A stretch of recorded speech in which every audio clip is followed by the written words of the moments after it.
And every time we do this call, I feel so grateful for every single participant who chooses to prioritize themselves, learning how to process and release emotions. This is huge. The group is growing. If you want, I share the link with you in the comments so you can join as well. And today was a smaller group, which I also appreciate because people then tend to share more. And today there was a very specific question by a person. And this is why I dedicate this video to, because it's about attachment and detachment. And it was also offered as a theme by somebody else as well. And I know this is a big theme in self-development, that we are told to focus on goals and to have clarity about end results and what it is that we want, what we are working towards, what we allow in, what we train ourselves to be in receivership for. And that's actually what it is about. It's literally not only what is it that you want, what you really, really want. It's also, okay, how can I allow myself to receive? So when you are processing emotions, meaning it can be any feeling. It can be guilt, shame, blame. It can be anger, frustration, also a need to sacrifice, a need to hide, a need to take up too much responsibility. Everything comes from a specific program that we as children were immersed in, that became so familiar to us that it became our emotional operating system without us really fully being aware that it's not healthy for us. So you've been in that and you see yourself. This is why people come to me, because they see themselves that there is a residue of energy within their body that allows them to not let go, that allows them to drift, to really go into coping mechanisms. It can be eating, there's so many coping mechanisms. It can be gaming, can be partying, shopping, can be anything, any coping mechanisms, cigarettes, alcohol, drugs, whatever there's available for you to avoid, to push down, to resist, to keep the lid closed.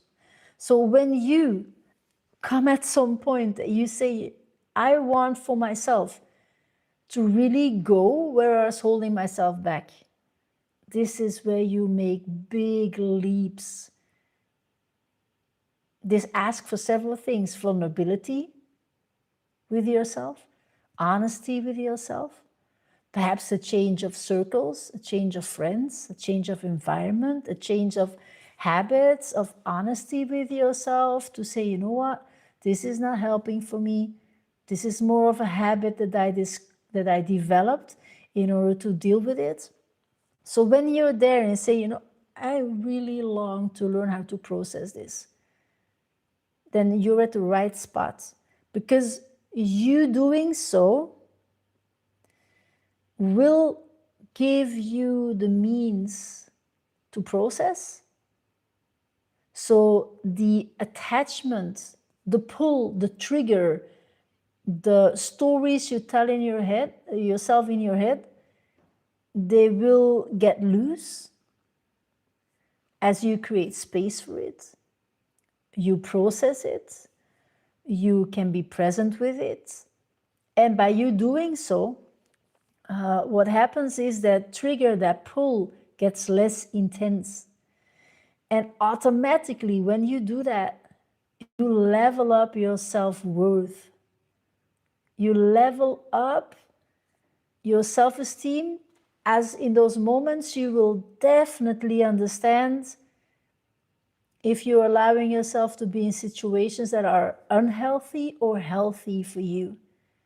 that are to your benefit or that are just a play out of the patterns that you were surrounded by, specific dynamics in your childhood or in your youth, or just through life, through your relationships on the job or your intimate relationships or specific dynamics. You increase your self-worth, your level of self-worth, it's literally growing, right? And by you raising that bar, your self-worth comes online. This is how my coaches were saying that. This is they taught me, and this, I'm so grateful for them going to be on that path, and that I could really learn that from them, because you understand your needs, your healthy needs, not neediness, healthy needs. You will see that you can honor yourself, that you can have grace for yourself. There's no judgment for what you have been holding on to as you didn't know the patterns. At some point, that old emotion, it is our responsibility to have a solution for that and to allow ourselves to feel in order to process it so the body gets to let go. That process of processing it with the body allows it to be released, to become less dense, to be less intense. All the triggers will go, there's no this reciprocation of this intensity that is giving you that pull, the dynamic to act, to react. You create space with your presence, and in that, you receive all the information that's there for you, that is inside of you. And this is where you are able to set up a calm base for yourself to be present with it, and it builds trust.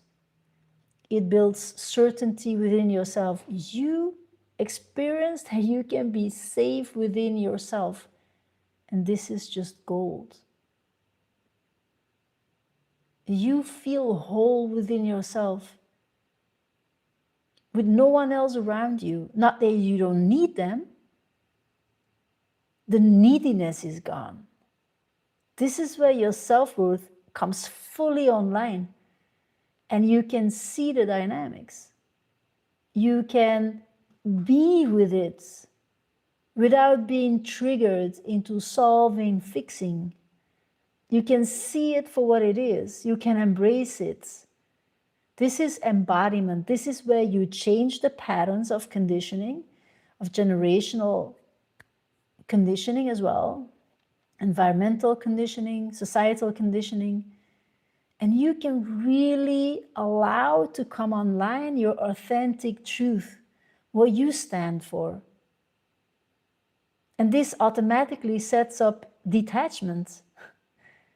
It's beautiful because this detachment allows you to have honest and vulnerable connections, honest and vulnerable conversations.